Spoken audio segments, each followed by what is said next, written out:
നമസ്കാരം. മഹാവിഷ്ണുവിന് പോലും 10 അവതാരങ്ങളേ ഉള്ളൂ എന്നാണ് പുരാണങ്ങൾ പറയുന്നത്. അതാണത്രേ ദശാവതാരം. പക്ഷേ മഹാവിഷ്ണുവിനെ പോലും കടത്തി വെട്ടുന്ന ഒരാൾ ഇക്കാലത്ത് ഉണ്ടെന്ന് പറഞ്ഞാൽ ഉറപ്പായും നിങ്ങൾ വിശ്വസിക്കില്ല. അത് വിവാദ ദല്ലാൾ എന്ന് പേരെടുത്ത TG നന്ദകുമാറാണ്. അദ്ദേഹം പലയിടങ്ങളിലും പല നേരത്തും പലർക്കു വേണ്ടിയും പലതും പറഞ്ഞുകൊണ്ട് പ്രത്യക്ഷപ്പെടാറുണ്ട്. സത്യം പറഞ്ഞാൽ എനിക്ക് എന്തുകൊണ്ടോ TG നന്ദകുമാറിനെ കാണുമ്പോൾ നമ്മുടെ പഴയ ബണ്ടി ചോറിനെയാണ് ഓർമ്മ വരുന്നത്. അതെന്തെങ്കിലും ആയിക്കോട്ടെ, ഈ നന്ദകുമാർ ഒരു വെളിപ്പെടുത്തൽ നടത്തിയിരുന്നു. ആ വെളിപ്പെടുത്തൽ ഇതാണ്: 2016-ലും 2021-ലും CPM-ലെത്താൻ BJP നേതാവ് ശോഭാ സുരേന്ദ്രൻ ശ്രമിച്ചിരുന്നു.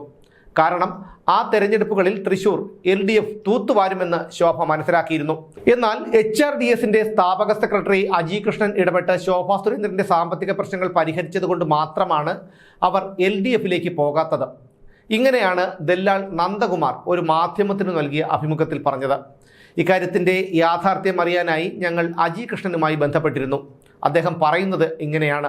അദ്ദേഹം പറയുന്ന കാര്യത്തിൻ്റെ ഒരു പ്രശ്നം എന്ന് പറയുന്നത്, ശോഭാ സുരേന്ദ്രനെ CPM വലവീശി പിടിക്കാൻ ശ്രമിച്ചു, അല്ലെങ്കിൽ CPM-ആയിട്ട് ചർച്ച നടത്തി എന്നൊക്കെ ഉള്ളത് ഇതിനകത്തൊരു വലിയ പ്രാധാന്യത്തോടെ കാണേണ്ട കാര്യമൊന്നുമില്ല. കാരണം ശോഭാ സുരേന്ദ്രൻ ഇന്ന് കേരളത്തിൽ നിറഞ്ഞു നിൽക്കുന്ന അങ്ങേയറ്റത്തെ ക്രെഡിബിലിറ്റി ഉള്ളൊരു നേതാവാണ്, വനിതാ നേതാവാണ്. വനിത എന്നുള്ളതിനപ്പുറം കേരളത്തിൽ 2 മുന്നണികളും, ഇപ്പം LDFിലായാലും UDFിലായാലും ഒരു പാർട്ടിയിലും ശോഭാ സുരേന്ദ്രനെ പോലെ ഡൈനാമിക് ആയിട്ടുള്ള ഒരു നേതൃത്വം വേറെ ഇല്ല. അപ്പോൾ അത്രയ്ക്ക് പ്രഗത്ഭമതിയായ ഒരാളെ സ്വാഭാവികമായിട്ടും ഞങ്ങളുടെ പാർട്ടിയിലേക്ക് കൊണ്ടുവരണമെന്ന് എല്ലാവരും ആഗ്രഹിക്കുന്നത് ഒരു സ്വാഭാവികമാണല്ലോ.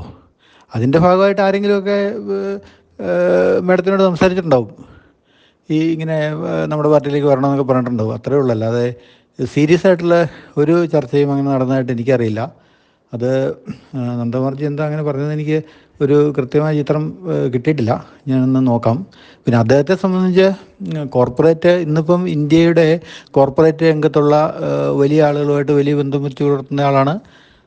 അതിൻ്റെ അടിസ്ഥാനത്തിൽ ഇദ്ദേഹത്തെ ഇപ്പം ആളുകൾ പലരും കളിയാക്കി ദല്ലാൾ എന്നൊക്കെ പറയാറുണ്ടല്ലോ. പക്ഷേ CPM ഒരു കാലത്ത് ഇദ്ദേഹത്തെ വളരെ ഫലപ്രദമായിട്ട് ഇദ്ദേഹത്തിൻ്റെ ബന്ധങ്ങൾ ഉപയോഗിച്ചിട്ടുണ്ട്.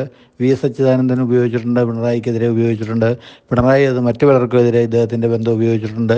ഇപ്പോൾ ഈ ലാവലിൻ്റെയൊക്കെ കാര്യത്തിലൊക്കെ ഇദ്ദേഹത്തിൻ്റെ സഹായം ഇവരൊക്കെ വാങ്ങുന്നവരാണ്. പക്ഷേ ഇതെല്ലാം വാങ്ങുകയും അതാത് സമയങ്ങളിൽ പുള്ളിയെ തള്ളിപ്പറയുകയും ചെയ്യുന്നൊരു പ്രവണത ഉണ്ടല്ലോ. അത് ഇവിടുത്തെ കേരളത്തിൻ്റെ രാഷ്ട്രീയത്തിൻ്റെ ഒരു അപജയം കൂടെയാണല്ലോ. ആളുകൾ ഉപയോഗിക്കുക, വലിച്ചെറിയുക എന്നുള്ളൊരു, അത് CPM-ൻ്റെ ഒരു പൊതുരീതിയാണ്. അപ്പോൾ അങ്ങനെയൊക്കെ പുള്ളിയെ അറിയില്ല, കണ്ടിട്ടില്ല, കാണിയില്ല എന്നൊക്കെ ആളുകൾ പറയാറുണ്ട്.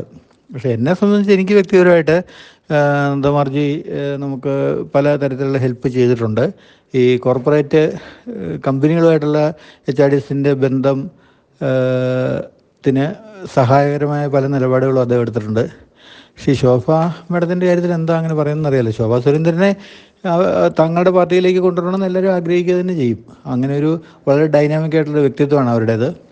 ഇന്നിപ്പോൾ ഇവിടെ കേരളത്തിൽ NDAക്ക് എന്തെങ്കിലും സാധ്യത ഉണ്ടെങ്കിൽ മുഖ്യമന്ത്രിയാകാൻ പോലും കഴിയുന്ന ഒരാൾ ശോഭാ സുരേന്ദ്രനാണ്. അതുകൊണ്ട് അതിൻ്റെ ഒരു വൈബ്രേഷൻ എല്ലാ രാഷ്ട്രീയ പാർട്ടികൾക്കും ഉണ്ട്. ഇപ്പോൾ ആം ആദ്മിയൊക്കെ ഇവരെ ഇതിനകത്തേക്ക് കൊണ്ടുവരാൻ വേണ്ടി ശ്രമിച്ചിട്ടുണ്ടായിരുന്നു. അങ്ങനെ ശ്രമം നടത്തുന്നു എന്നുള്ളതുകൊണ്ട് ഇവർ പോകുക എന്നുള്ളതല്ല അതിൻ്റെ അർത്ഥം. ആളുകളുടെ ആഗ്രഹം ആളുകൾ പറയുന്നു എന്നുള്ളതല്ലാതെ ഇവരിപ്പോൾ അതിൻ്റെ എല്ലാം പുറകെ പോകുന്നുണ്ടോ?